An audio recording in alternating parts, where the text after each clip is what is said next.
목사님이 반대로 말씀하셨는데 정말 제가 목회를 하면서 가장 많이 또 도움을 받았고 또 우정의 관계이지만 또 멘토와 같이 그런 큰 영향력을 끼쳐주신 아주 귀한 목사님이십니다. 그래서 제가 사실은 이곳에 올 때 마음에 큰 설레임이 있었습니다. 왜냐하면은 목사님은 저희 교회 이제 몇 번 와 보셨는데 그 먼 곳까지 오셔서 또 우정도 나누고 또 코칭도 하시고 또 좋은 자료와 이런 것들도 소개하시고 하셨는데 저는 여기 와서 뭘 해야 되나 하는 고민을 하면서 사실 왔습니다. 하나님께서 이번 집회 동안에 저희들에게 은혜 주실 줄로 믿습니다. 요즘 글로벌 시대여 가지고 어디를 가든지 그 나라 인사말 정도는 좀 익혀서 가시지 않습니까? 제가 호주에서 왔으니까 호주 인사말을 하나 가르쳐 드리겠습니다. 같이 한번 해볼까요? Good night. 잘하셨습니다. 네. 이 인사를 하면 저 호주 사람이구나 금방 우리가 알 수가 있습니다. 그러니까 호주 오시면 꼭 잘 써먹으시기 바랍니다. 저는 사실 지난 한 5, 6년 동안 참 제 인생에서 가장 어려운 시기를 보냈습니다.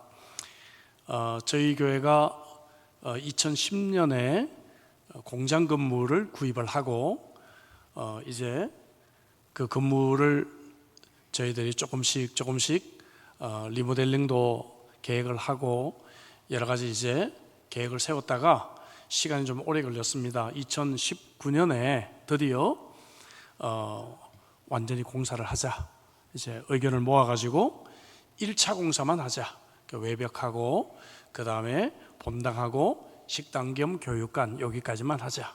다른 교육자실이라든지 세미나실 이런 것들은 나중에 하더라도 그래서 1차, 2차로 나누고 1차만 하기로 이제 교인들에게 잘 설득을 하고 이민교회가 참 쉽지 않은데 약 한 20억 정도의 이제 예산을 편성을 하고 또 저희가 속한 호주 장로교 총회 15억 정도를 융자를 받고 저희들이 5억 정도를 준비를 해서 어렵게 1차 공사를 시작을 했습니다. 2019년 11월에 철거 공사가 들어갔습니다. 철거 공사가 한 3개월 정도 이제 진행이 되고 철거 공사가 딱 끝나고 이제 본격적으로 공사를 하려고 할 때 2020년 2월이었습니다. 뭐가 찾아왔죠? 코로나. 다 알고 계시죠? 코로나가 찾아왔어요. 교인들은 보이지를 않고 또 공사는 계속해서 추가 공사가 이제 필요하게 되고 100만 달러, 약 한 10억이 더 추가가 되고 있었습니다. 숨을 쉴 수가 없더라고요. 이거 어떻게 해야 되지? 어떻게 기도했는가 하면 하나님 저를 죽이시려고 작정하셨습니까? 이렇게까지 제가 막 기도를 했습니다. 호주 장로교단 총회 매니저에게 제가 전화를 해서 제프 나 좀 살려줘 그랬어요. 첫 마디가. 그랬더니 이 사람이 무슨 말인 줄 알고 너 얼마가 더 필요해 그러더라고요. 그래서 나 10억이 더 필요해. 10억을 좀 더 융자를 해줄 수가 없겠냐? 그래서 어떻게든지 방법을 마련해서 13억을 추가로 더 융자를 해줘서 간신히 1차 공사를 마무리하게 되었습니다. 자, 근데 이 건축업자가 한국 분이셨는데 이분은 1차 공사에서는 사실 이윤을 거의 계산을 하지 못했고 2차 공사에서 약간의 이윤을 보고 우리 교회를 짓고 새롭게 일어나려고 하는 분이셨어요. 근데 이제 1차 공사가 마무리될 쯤 되니까 이분이 저를 찾아오셔서 목사님 2차 공사 바로 안 하시면 저는 망합니다 그러시는 거예요.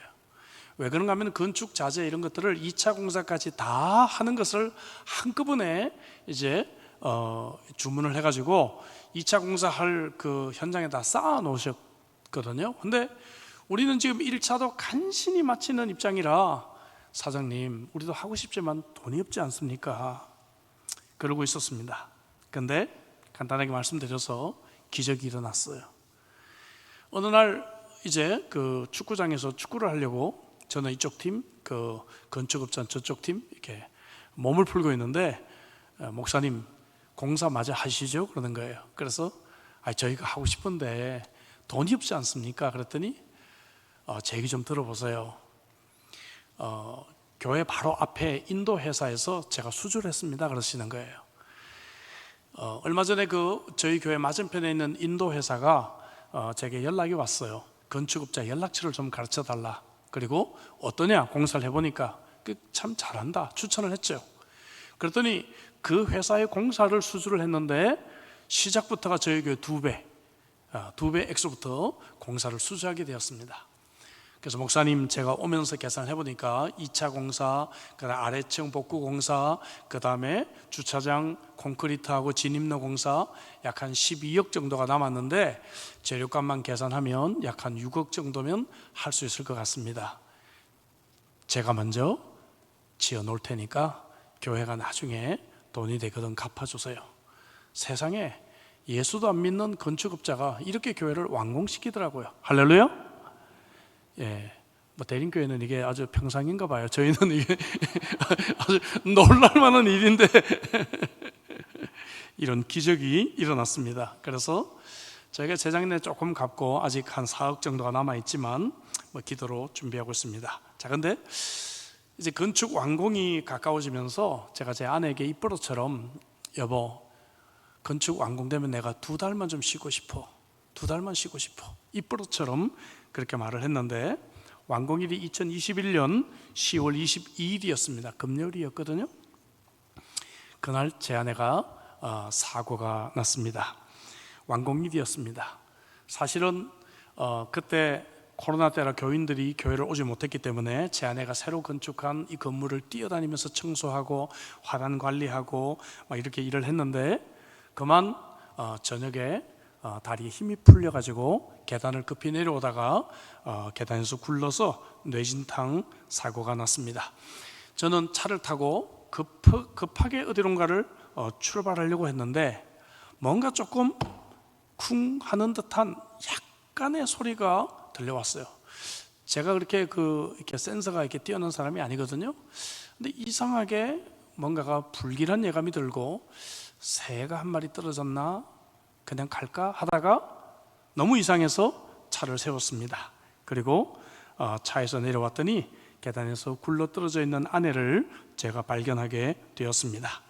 급하게 응급차를 불렀고요. 병원으로 이송이 되어서 이제 1차 뇌 수술, 개두술이라고 하죠. 머리를 여는 수술에 들어갔습니다. 저는 그때까지만 해도 별로 이렇게 감이 없었어요. 수술 받으면 괜찮겠지. 그런데 12시에 시작한 수술이 새벽 2시 반이 됐는데 나오질 않습니다. 2시간 정도 걸린다고 했는데 그러더니 어느 중국계 간호사 2명이 저를 찾아오더니 미스터 류 맞냐고 맞다 그랬더니 갑자기 한쪽으로 가더니 눈물을 이렇게 닦아요. 그리고 진정을 하고 오더니 1차 수술이 좀 좋지 않아서 2차 수술을 다시 들어갔다고 얘기를 하더라고요.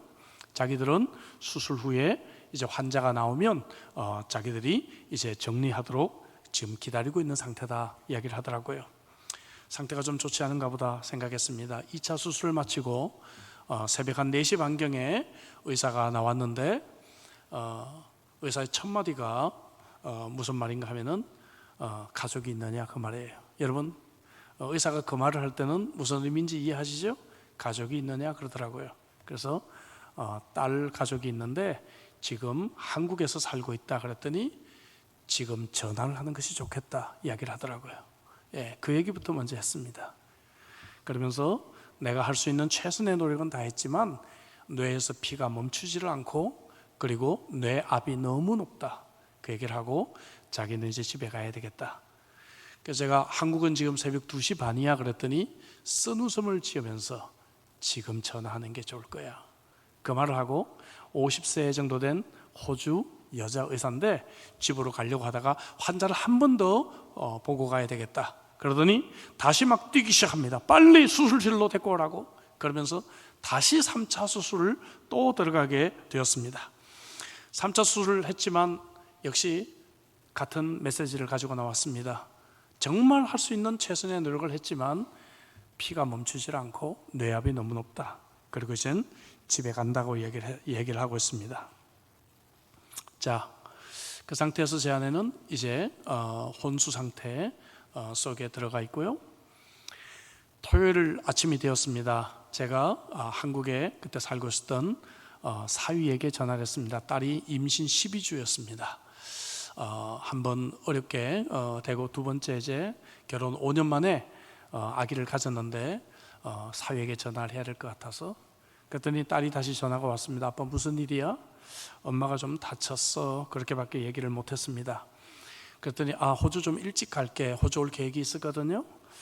그러다가 이제 제 사위가 좀 이상해서 병원에 있는 친구 의사에게 전화를 했고 상황을 알았습니다. 수술한 의사가 24시간을 버티지 못하고 세상을 떠날 것이라고 얘기를 한다고. 이 아이들이 놀래가지고 다시 전화가 왔습니다. 아빠, 내일 싱가포르 경유해서 가는 비행기 티켓이 있어. 그때 코로나 때라 비행기가 잘 없었어요. 그래서 비즈니스석 2자리 간신히 마련했어. 그리고 지금 우리 인천공항 가는 길이야. 인천공항을 가야 이 코로나 테스트가 빨리 나왔거든요, 결과가. 그러면서 내일 주일 아침에 우리 싱가포르로 출발해. 그리고 월요일 날 호주에 도착할 거야. 그리고 이 아이들이 검정 옷을 입고 검정 구두를 신고 도착하면 장례다 생각하고 출발을 하게 되었습니다. 토요일 아침이 되었는데 저희 교회도 토요일 아침 되면 주일날 설교 본문 제목 다 나오잖아요. 그날이, 그 주일이 추수감사 주일이었습니다. 저희는 10월달이. 근데 설교 제목이 뭐였는가 하면은 어려운 때를 만나도 감사였습니다. 장로님들은 목사님 설교하시지 못합니다. 만류를 하시는데 제가 기도하고 생각하다가 어떻게 이 설교를 안 할 수가 있습니까? 어려운 때를 만나도 감사인데. 그리고 제 아내가 생에서 어쩌면 마지막 순간을 보내고 있는데 어떤 것을 원할까를 생각해 봤어요. 제 아내는 자기 때문에 주일 사역이 지장받는 것을 원하지 않을 것이다. 제가 고집을 부렸습니다. 제가 설교와 성찬은 감당을 하겠습니다. 고집을 부렸고, 그리고 이제 주일 아침에 아침 일찍 특별히 면회 허락을 받고, 그때 코로나가 아직 남아있을 때였어요. 아침 일찍 아내를 이제 면회를 하고 손을 잡고 내 구주 예수를 더욱 사랑 찬송을 불러주고 간단하게 기도해주고, 그리고 이제 교회로 출발하려고 하는데 간호사들이 앞을 막아요. 너 여기 계속 있어야 돼. 5분 내에 무슨 일이 일어날지 몰라 그러더라고요. 그래서 제가 전화를 해라. 내가 전화를 받겠다. 지금은 주일날이라 차가 별로 없으니까 10분이면 올 수 있다. 전화를 해라. 그렇게 하고 제가 1부, 2부 예배 설교 시간에 교인들 앞에 섰습니다. 그리고는 여러분, 오늘은 제가 양해를 구하겠습니다. 제가 핸드폰을 여기다 올려놓고 오늘은 설교를 해야 됩니다. 여러분 아시죠? 이 벨이 울리면 제가 전화를 받아야 됩니다. 이 벨이 울리지 않도록 기도하는 마음으로 예배를 드려주십시오.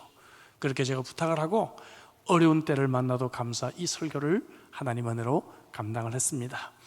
아내가 하루를 버텨주었습니다.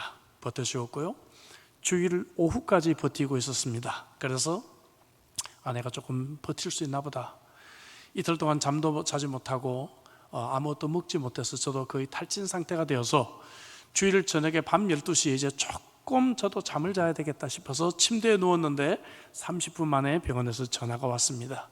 뇌압이 너무 높아서 우리가 한 번만 더 수술하기로 했다, 한 번 더 하기로 했다 그러더라고요. 다시 울면서 그 새벽에 병원으로 가는데, 여러분 그 상황을 만나면요, 이제는 더 이상 살려달라는 기도가 안 나오더라고요. 절망이 이 앞을 가로막더라고요. 안 되나 보다. 하나님이 데려가시나 보다. 울면서 병원을 가면서 절망적인 마음으로 그냥 건드리면 쓰러질 것 같은 그런 몸을 지탱하면서 간신히 엘리베이터 앞에 섰습니다.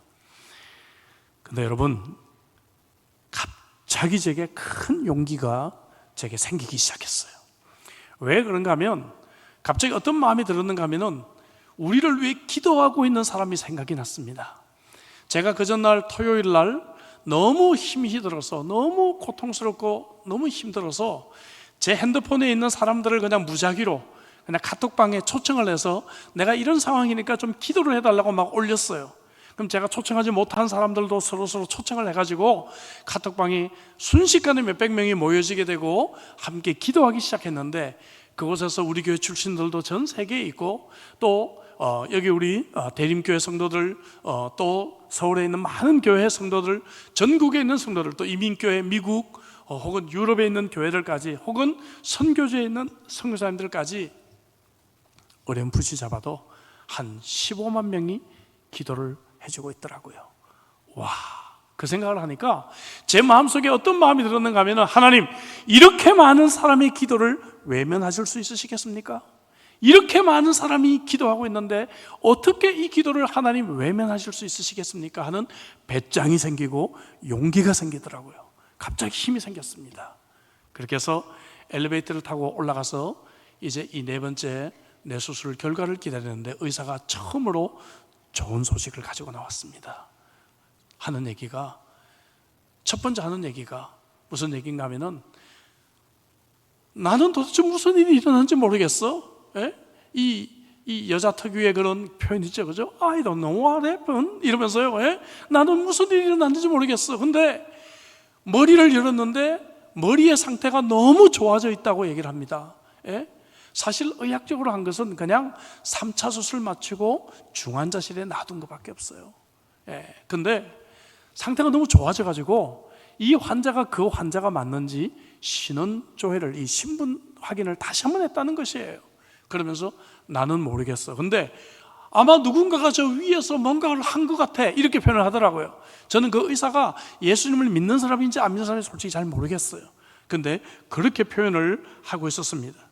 그러면서 3차 수술, 4차 수술을 하는 동안에 잘 버텨줬다 이야기를 하면서, 처음으로 이제 드디어 피가 멈추고 뇌 암만 잘 조절을 되면 어쩌면 살 수 있을 것 같다. 그리고 그 전까지만 해도 설사 혹시나 살아도 평생 시각장애, 평생 휠체어는 틀림없다고 그랬는데, 자기가 이상하게 왼쪽으로 쏟아진 피를 엄청나게 자기가 닦아내고 했는데 그렇게 나쁘지 않다는 거예요. 살기만 하면 어쩌면 그럴 수도 있을 것 같다라는 이야기를 처음으로 하게 되었습니다. 여러분, 제가 네 번째 수술을 이제 한다 그래서 병원으로 달려가면서 제 기도는 뭐였는가 하면, 하나님, 테이블 댄스만 안 나게 해주세요. 데려가시려면 수술방에서 데려가지 마시고 다시 제게로 와서 제 품에서 데려가 주세요. 그것이 제 간절한 희망이었습니다. 싱가포르까지 와 있는 딸에게 문자를 10번을 쓰고 지우고 가다가 뭐라고 보냈는가 하면은, 가나야, 엄마를 하나님께 맡겨드리자, 이렇게 문자를 보냈는데, 그 다음 문자가 무엇인지를 알고 있었더라고요. 그 다음 문자는 하나님께서 엄마를 데려가셨다, 이 문자가 오지 않을까라고 참 조바심을 내며 울면서 기다렸다고 하더라고요. 제 아내는 그런 심각한 상황 속에서 5개월 만에 모든 의사들의 예상을 뒤엎고 비행기를 타고 어머니를 만나러 한국으로 왔습니다. 뿐만 아니라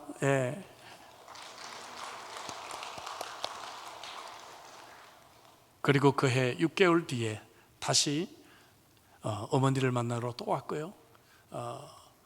깨어나면서 어머니를 만나고 싶다 했거든요. 어머니가 결국 그해 11월에 돌아가셨어요. 돌아가셨는데 치매가 막 시작되는 이 어머니를 그렇게 2번이나 더 만나고 그렇게 이제 장모님은 하나님의 부르심을 받았습니다. 재작년과 작년에는 기도해 준 교회들 제가 가면서 간증 설교하고, 그리고 집회를 하고 이러면서 미국도 가고, 또 딸내가 이제 런던으로 이주를 했는데 런던도 방문을 하게 되고요. 이번에도 딸내가 다시 로잔으로 이사를 했는데 스위스 방문을 하고, 오늘 저희들이 도착을 했습니다. 제 아내는 그래서 내일 저녁 집회 때 함께 올 예정입니다. 사랑하는 우리 교우 여러분, 저와 같은 이런 생명의 위기를 만난 사람들은요, 소망이 없으면 단 1초도 숨을 쉬기가 어려워요. 근데 여러분, 저만 그럴까요? 우리 모든 사람들이 마찬가지죠. 음식이 없이는 몇 주간을 살 수가 있고, 물이 없이는 우리가 며칠을 살 수 있고, 공기가 없이는 몇 분을 우리가 버틸 수 있다고 하지만, 소망이 없다면 우리는 단 몇 초도 살아갈 수가 없습니다. 저와 여러분들이 가진 소망의 가장 핵심은 무엇입니까? 그것은 우리가 오늘 밤 세상을 떠나도 하나님이 우리를 구원해 주신다는 것입니다. 믿으십니까 여러분? 히브리서 6장에 우리가 이 소망을 가지고 있는 것은 영혼의 닷 같아서 튼튼하고 견고하여 휘장 안에 들어간다라고 말하고 있습니다. 휘장 안에 들어간다, 쉽게 표현하면 예수님으로 말미암아 구원을 받는다. 구약시대는 오직 대제사장만 들어갈 수 있었지만 예수님의 십자가의 구속으로 말미암아 이제 모든 믿는 자들이 이 휘장 안에 들어가게 되었다는 것이죠. 이것을 믿는 자는 이러한 생명의 위기 앞에서도 확실한 소망을 가질 수가 있는 것입니다. 19절을 어떤 영어 성경은 이렇게 표현했어요. 견고하고 신뢰할 수 있는 닻이다. 우리 인생이 깊은 바다 가운데서 풍랑을 우리가 만날 때 소망의 닻이라는 것이 필요합니다. 생명의 위기를 만날 때 소망의 닻이 필요합니다. 그런데도 사람들은 하나님 말고 술이라든지 돈이라든지 혹은 약이라든지 도박, 섹스, 쾌락, 휴식, 휴가 이런 것들로 내 인생의 소망의 닻을 삼아 이 풍랑을 이겨나가려고 노력하는 것을 보게 됩니다. 여러분, 그런 인생은 침몰하고 맙니다. 그러나 하나님의 소망은 튼튼하고 신뢰할 만하며 닷과 같이 우리를 지켜줄 것입니다. 제 아내가 4번째 수술을 받았지만 코마 상태로 들어갔습니다. 여러분, 코마에서는 언제 깨어날지 알 수가 없어요. 저희 교회 부목사님이 계시는데 삼촌이 한국에 살고 계세요. 근데 우리나라 살고 있는 삼촌은 벌써 29년째 코마, 29년째. 언제 깨어날지 알 수가 없어요. 근데 제 아내가 31일 만에 코마에서 깨어났습니다. 31일 만에. 자, 깨어났는데 몸에 줄들이 많이 달려 있잖아요. 그리고 이 식도 여기를 또 뚫었기 때문에 여기도 이제 호수가 달려 있고 하니까 말을 할 수가 없어요. 말을 할 수가 없어요. 뭔가 말을 하고 싶어 하는 것 같아요. 의식이 돌아왔는데, 그래서 제가 아이패드를 가지고 가서 제 안에 손가락도 하나 움직이지 못하는 이 손을 잡고 눈치를 보면서 글자를 치게 했습니다. 제 아내가 31일 만에 의식에서 깨어나서 처음 한 말이 뭘까? 그것은 바로 예수님 나의 주님이란 글씨였습니다. 할렐루야. 제가 아내가 이 글자를 쳤을 때요, 참 많이 울었습니다. 왜냐하면 이젠 더 이상 바라는 것이 없어요. 왜냐하면 하나님이 데리고 가셔도 예수님을 붙들고 있으니까 됐잖아요. 그죠? 이 땅에 하나님이 살려주셔도 남편을 기억을 하니까, 남편을 알아보니까 됐잖아요. 남편이 책임을 질 거니까. 여러분, 이 상태에서도 많은 뇌진탕 환자들이 세상을 떠납니다. 며칠 버티지 못하고. 그러한 상황 속에서도 예수님 나의 주님이라고 첫 번째 고백을 하는 것을 보고 저는 참 많이 울었습니다. 인생의 소망을 자신의 능력이나 내가 가지고 있는 것이나 혹은 어떤 사람에게 두는 사람들은 언제든지 그 배가 침몰할 수 있지만, 하나님께서 성경을 통해서 7,000가지 이상의 약속을 해주셨는데 이것으로 소망을 삼는 자의 그 영혼의 닻을 내리는 자들은 안전할 것입니다. 아내 사고가 나고 몇 주간 경황이 없는 가운데서 제가 책을 하나 읽었습니다. 릭 워런 목사님이 쓰시는 The Hope You Need라고 하는 책이에요. 우리나라 말로 번역이 됐는지 잘 모르겠습니다. 작년 로잔대 때 릭 워런 목사님 오셨는데 우연히 잠깐 마주쳐가지고 저를 아시지도 못하지만 제가 이 책을 읽고 제가 큰 도움을 받았다고 감사의 인사를 전해드렸습니다. 사실 이 릭 목사님은 이 책을 저술하던 중에 아들 매튜가 정신질환으로 우울증 때문에 자살을 합니다. 여러분, 세계를 대표하는 그 교회 목사님 아들이요, 우울증으로 자살을 해요. 여러분 생각해 보세요. 목사님이 사역을 한 2년 정도 아마 쉰 것으로 생각을 합니다. 그러다 다시 사역으로 복귀해서 펜을 잡고 탈고한 책이 바로 이 책입니다. 저자는 이 책에서 오늘날 사람들이 낙심하는 가장 큰 이유를 10가지로 소개를 합니다. 그리고 오늘 저와 여러분들이 읽은 주님이 가르쳐주신 기도로 소망의 열쇠들을 해석해 나가고 있습니다. 저는 한 7가지 정도를 요점만 간단하게 소개를 하면서 성경 말씀과 또 저의 간증을 덧붙여서 말씀을 좀 이어가려고 합니다. 먼저 사람들이 낙심하는 가장 첫 번째 이유는 고독하기 때문이에요. 고독하기 때문. 군중 속에 있지만 우리가 고독할 수가 있습니다. 근데 주님께서 우리에게 기도를 가르쳐 주실 때 어떻게 시작합니까? 9절 앞부분에 하늘에 계신 우리 아버지여라고 시작합니다. 1인칭입니다. 나의 아버지입니다.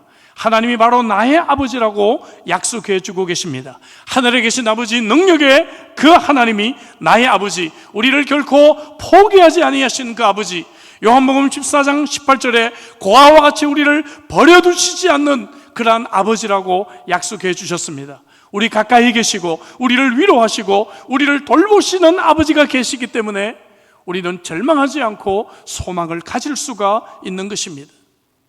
저는 꿈을 잘 꾸지도 않고요, 또 꿈을 잘 믿지도 않는 장로교 목사입니다. 그런데 말입니다, 어디서 많이 들은 얘기 같죠? 그런데 말입니다, 아내가 중환자실에서 코마 상태로 있을 때 생생한 꿈을 2번 꿨어요. 어느 날 아내가 왼쪽 발가락을 약간 움직이는데 그것만 해도 하루 종일 콧노래를 부르면서 다녔어요. 근데 그 다음날 다시 미동도 없어요. 너무너무 절망스럽더라고요.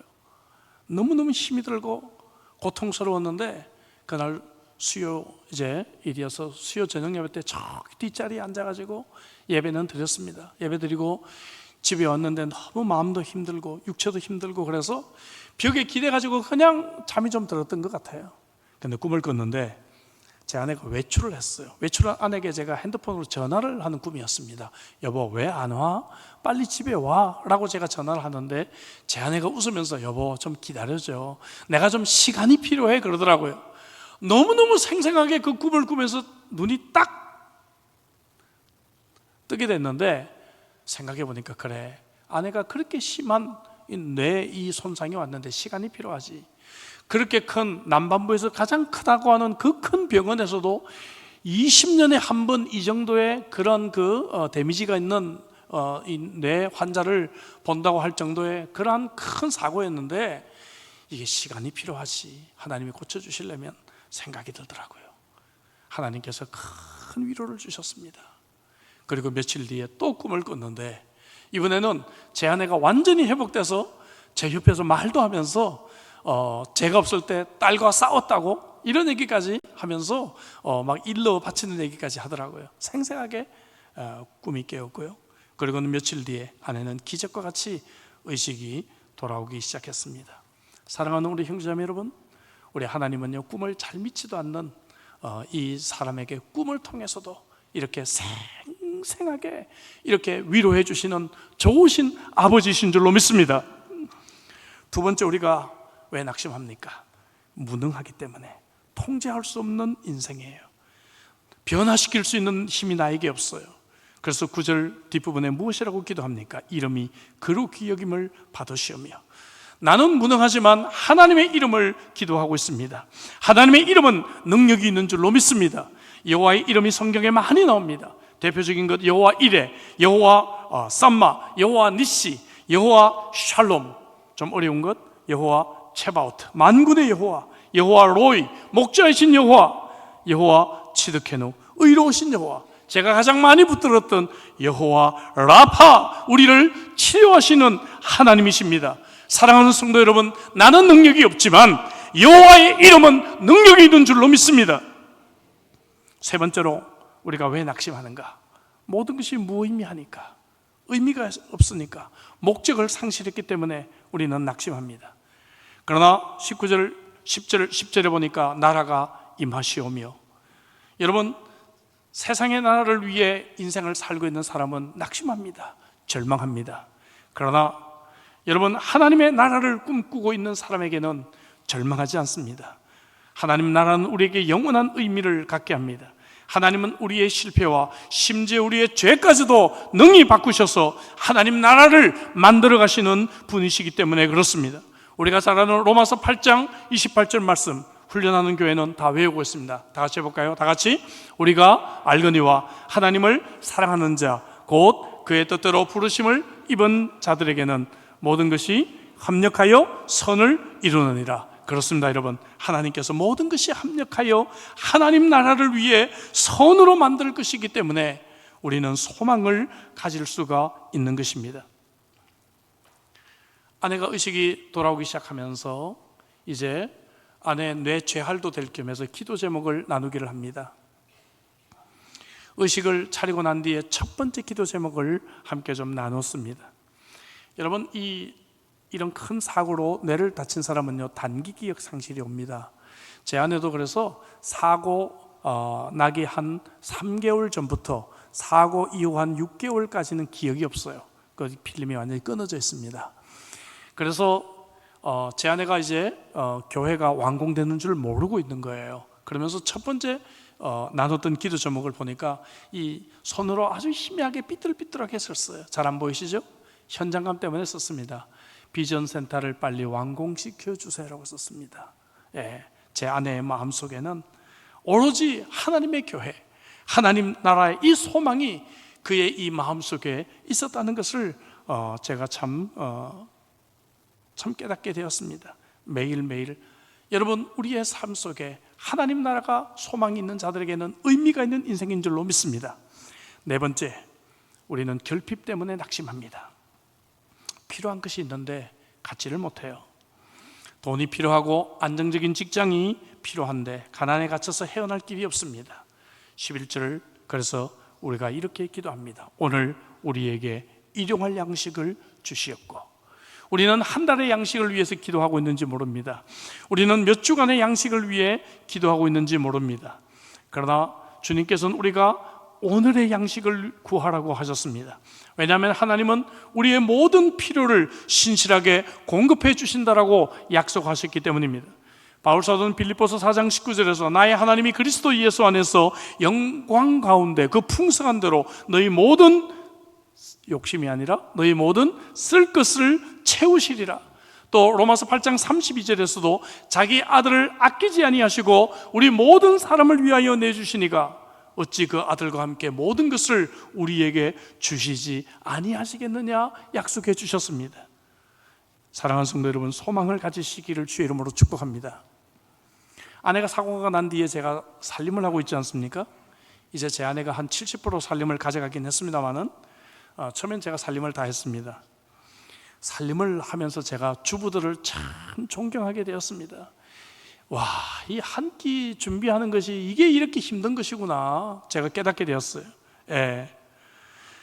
제가 이게 살림을 하다 보니까 예전에는 제가 살림에 은사가 없는 줄 알았는데 이게 해보니까 제가 이게 은사가 있어요. 살림에 우리가 이게 은사론 강의하면서 안 해봐서 못한다, 이게 개발되지 않은 은사, undeveloped gift 이런 표현을 씁니다. 안 해봐서 못한다고 하는 것이지 막상 해보면 잘하는 은사를 찾는 경우들이 우리가 있다 그 말이죠. 살림을 해보니까 재미가 이게 쏠쏠합니다. 이 작은 그릇부터 씻어서 개 놓는 것도 너무 재미있고요. 저는 어렸을 때 주산을 해가지고 주산이 1단입니다. 그래서 숫자 개념이 좀 빨라요. 쇼핑센터 가면은 물가가 몇 프로 인상이 됐는지, 혹은 뭐 토마토가 이 킬로그램당 그죠?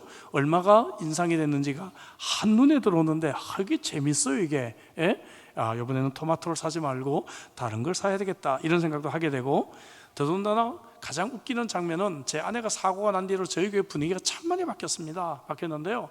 주일 예배 마치고 이제 저 앞에 나가서 이제 교인들을 인사하려고 거룩하게 딱 서서 이제 인사하고 있잖아요, 제가요. 예, 인사하고 있는데 권사님들이 지나가면서 그냥 지나가질 않아요. 목사님 아직 김치 있어요? 예, 이러시면서 막 아예 그냥 대놓고 그냥 이야기를 하시면서 막 지나가고 막 그렇게 참 흥미롭습니다. 처음에는 초보 주부여가지고 장갑도 안 끼고 막 이렇게 일을 하다가 5개월 만에 아내를 데리고 올 때는 지문이 제가 나오지 않아서 여기 출입국 하는데 좀 어려움이 있었습니다. 하지만 지금은 이제 고무 장갑도 끼고 핸드크림도 바르고 지문도 이제 잘 나옵니다. 일용할 양식이 얼마나 중요한지를 늘 깨닫고 있습니다. 2023년 통계청 자료를 보니까 한국의 1인당 국민소득이 3,700만 원입니다. 이것을 전 세계적으로 나눠보면 우리는 한국인들은 전 세계에서 0.1% 안에 드는 최고의 부자들입니다.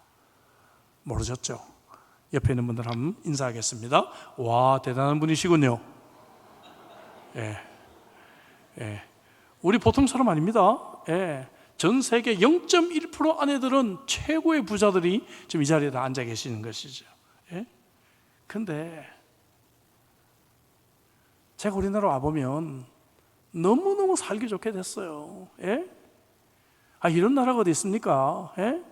주차장에 가면 그냥 번호 인식해서 착 열리죠. 예? 나가면 그 번호 인식해서 그냥 또 착 열리죠. 예? 예? 아파트들 얼마나 최신식으로 되어 있습니까? 예? 세상에 밤 12시 전에만 핸드폰 몇 개 갔다 갔다 하면 아침 7시 전에 문 앞에 물건들이 와 있는 나라가 어디 있습니까? 세상에. 이렇게 살기 좋은 나라, 0.1%의 최고의 부자들이 사는 나라인데 우리나라 와서 제일 많이 듣는 얘기가 경제가 어렵다, 너무 힘들다, 너무 가난하다, 너무 궁핍하다, 돈 없다 얘기를 제일 많이 듣고 있어요. 사랑하는 우리 형제자매 여러분, 일용할 양식을 주신 하나님께 감사하게 할 수 있기를 주의 이름으로 축복합니다. 다섯 번째, 우리가 왜 낙심하는가? 원수들 때문에. 원수들이 있잖아요. 우리 한국 표현으로 왼수라고 하죠. 왼수. 이 왼수들이 있기 때문에 낙심해요. 내게 상처를 준 사람들이 있단 말이에요. 내 가슴에 칼을 받고 떠난 그 사람 때문에 이 쓴 뿌리가 나를 지배하고 있기 때문에 우리는 늘 낙심하고 고통 속에 있습니다. 나를 버리고 떠나간 그놈 잘 사나 보자. SNS 뒷조사합니다. 그래가지고 가족들 데리고 하와이 여행 갔네. 속이 막 뒤집어지고 이불 덮어 쓰고 잡니다. 그 원수가 만들어 놓은 감옥에 갇혀 살고 있는 것이죠.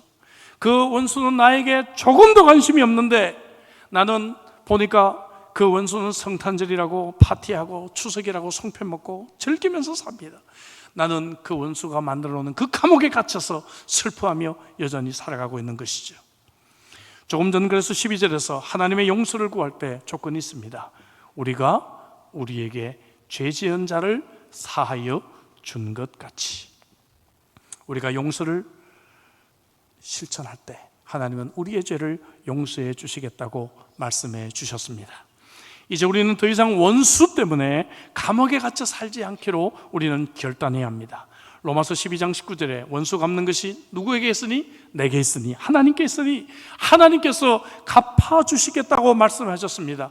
가장 공평하게 판단하실 하나님께서 나를 가장 잘 아시고 가장 이 모든 상황을 판단하실 하나님께서 심판하시기 때문에 그 심판을 하나님께 맡겨드리고 나는 그를 용서할 것입니다. 그리고 우리 모든 관계 속에는 평화가 찾아오고 다시 한번 아름다운 교제, 아름다운 교회 공동체 속에서 내가 혼자가 아니고 이 사랑의 교제 속에 있다는 것을 다시 확인할 때 우리는 낙심하지 않고 다시 우리는 소망을 가질 수가 있습니다. 저희 교회는 12월 첫째 주 이제 주일 저녁에 성탄 음악제를 합니다. 성탄절 되면 다 한국 와 있어요, 성도들이. 그래서 좀 일찍 성탄절 이제 음악제를 합니다. 성탄절 음악제를 하는데 이제 각 부서별로 나와서 이제 하나씩 이제 합니다. 뭡니까? 주일학교에서도 나오고 중고등부에서도 나오고 그리고 이제 마지막은 항상 이제 우리 성가대가 칸타타를 하는 것이죠. 근데 제 아내가 그동안에 인도했던 여성기도회가 있어요. 화요일 날 오전에 모이는데 여성기도회에서 한 순서를 하겠다고 그렇게 요청을 했습니다. 여성기도회 여성들이 나와서 특별 찬양을 하고 난 뒤에 찬양이 끝나자 손에 손을 잡더니 현수막을 펼쳤습니다. 제 아내 사진을 가운데 넣고 그때는 교회 이름이 실로암이었어요. 실로암 여성기도회 해가지고 이렇게 손에 손을 잡고 현수막을 펼쳤어요. 이 현수막을 본 순간 우리 모든 성도들이 옆에 있는 사람의 손을 잡았습니다. 그리고 하나님, 우리 사모님 살려주세요. 함께 기도하는 시간이 됐습니다. 여러분, 그 현장에 있었던 저에게는 어떤 용기가 되었을까요? 이 싸움이 내 혼자의 싸움이 아니구나. 이 어려운 싸움이 혼자의 싸움이 아니구나. 저는 정말 죽을 힘을 다해서 그 하루하루를 버티고 있었는데 혼자의 싸움이 아니구나. 사랑하는 성도 여러분, 사랑의 교제가 있는 곳에 진정한 소망이 있고 진정한 용기가 있는 줄로 믿습니다. 여섯 번째, 우리는 두려움에 사로잡히기 때문에 낙심하게 됩니다. 세상에는 수많은 악이 존재합니다. 여러분, 우리가 이 세상에서 이런 사고를 당하고 교통사고를 당하고 이 세상에서 배신을 당하고 우리가 신앙생활을 잘 하지만 내 사업이 멸망할 수도 있는 것이 왜 그렇습니까? 세상에는 악이 있기 때문에 그래요. 우리가 살고 있는 이 세상은 천국이 아니기 때문입니다. 예수님을 아무리 잘 믿어도 나는 이 땅에서 실패할 수가 있고, 나는 이 땅에서 병 걸릴 수가 있고, 내 사랑하는 가족이 나보다 먼저 세상을 떠날 수 있는 것이 바로 이 세상입니다. 그러다 보면 우리에게는 두려움이 있어요. 그래서 13절 중간에 어떻게 기도합니까? 다만 악에서 구하시옵소서. 하나님에게 SOS를 보내라는 것이죠. 하나님의 구조를 요청하라는 것입니다. 제가 기도했듯이, 제가 많은 성도들에게 내가 너무 힘들어 죽겠으니 나를 위해 기도해달라고 사람들에게 부탁했던 것처럼 하나님에게 우리의 구조를 요청할 수 있다는 것입니다. 사랑하는 성도 여러분, 이 세상에는 내가 믿을 사람이 없어도, 이 세상에는 내가 도움을 구할 사람이 없어도 우리의 아버지 하나님께 내가 이 도움을 요청할 수 있으리라고 믿습니다. 시편 27편 1절에 시편 기자는 여호와는 나의 빛이요 나의 구원이시니 내가 누구를 두려워하리요? 여호와는 내 생명의 능력이시니 내가 누구를 무서워하리요? 여기서 나온 찬양, 하나님이시여. 오늘 결단성으로 마지막에 부를 찬양입니다. 저는 아내 사고 후에 1년 동안 이 찬양을 하루에도 수십 번 불렀습니다. 하나님이 우리를 구조해 주실 것이기 때문에 우리는 두려움을 극복하고 소망을 가질 수가 있을 것입니다. 마지막 7번째, 우리가 낙심하는 이유는 우리에게 패배감을 주는 절망이 찾아오기 때문에 그래요. 어떤 경우에는 그렇게 기도했는데 하나님이 기도를 안 들어주실 때가 있습니다. 내 사랑하는 아내, 내 사랑하는 남편, 내 사랑하는 부모님을 위해서 기도했는데 결국 세상을 떠나기도 한단 말이죠. 모든 것이 끝난 것처럼 보이기도 한다는 것입니다. 그래서 13절 마지막에 어떻게 기도합니까? 나라와 권세와 영광이 아버지께 영원히 있사옵나이다. 하나님의 영원, 하나님의 영원을 소망에 품는 기도를 합니다. 여러분, 이 땅의 모든 것들은 금방 사라질 것들입니다. 그러나 여러분, 천국에서의 그 모든 이야기들은 영원한 것인 줄로 믿습니다. 그래서 천국에서 한 장면을 요한계시록 21장 4절에서 이렇게 표현합니다. 같이 읽어볼까요? 다 같이. 모든 눈물을 그 눈에서 닦아주시니 다시는 사망이 없고 애통하는 것이나 곡하는 것이나 아픈 것이 다시 있지 아니하리니. 여러분, 이제 더 이상 죽음도 없고 상실도 없고 질병도 없고 사고도 없고 장애도 없는 영원한 천국, 얼마나 소망이 되는 말씀입니까? 2000년 시드니 올림픽을 했습니다. 뜻하지 않게 조직위원회에서 저를 이제 선수촌 교회 채플런으로 임명을 했습니다. 그래서 제가 2000년 시드니 올림픽과 또 2000년 시드니 장애인 올림픽 선수촌 교회 메인 채플런으로 제가 섬기게 되었습니다. 장애인 올림픽 때 조니 에릭슨 타다라고 유명한 미국 장애인이 오니까 선수촌 교회가 늘 만원이 되었습니다. 이 조니 에릭슨 타다는 메시지와 성경 공부를 인도했는데 늘 이 사람의 주제는 천국이에요. 천국입니다. 네. 얼마나 유머스럽게 하는지 몰라요. 여러분, 이 땅에서 우리는 여기 잘리고 여기 잘리고 우리는 여기 잘리고 다 장애인들인데 천국에 가면 우리 몸이 막 부활할 것입니다. 그러면요, 장애인들이 막 박수치고 너무너무 좋아합니다. 예. 제가 이분의 설교를 이렇게 쭉 들으면서 참 많은 회개를 했습니다. 나는 건강하니까 이 사람들만큼 천국을 사모하지 않는구나. 천국을 너무 멀리 생각했구나. 천국에 대한 소망이 부족했구나. 사랑하는 사람을 먼저 떠난 사람들은 천국을 얼마나 더 사모하겠습니까, 여러분? 나라와 권세와 영광이 아버지께 영원히 있다는 것을 기도하는 자, 이러한 자들은 영혼을 가슴에 품고 여러분, 확실한 소망을 둘 줄로 믿습니다. 그렇다면 소망이 있는 자는 어떻게 살아야 합니까? 저는 오늘 설교 말씀을 히브리서 6장 말씀을 인용했습니다. 이것은 아브라함에게 주신 약속의 말씀이에요. 그런데 그 앞부분의 10절, 11절에 소망이 있는 자의 삶에 대해서 이렇게 권고를 합니다.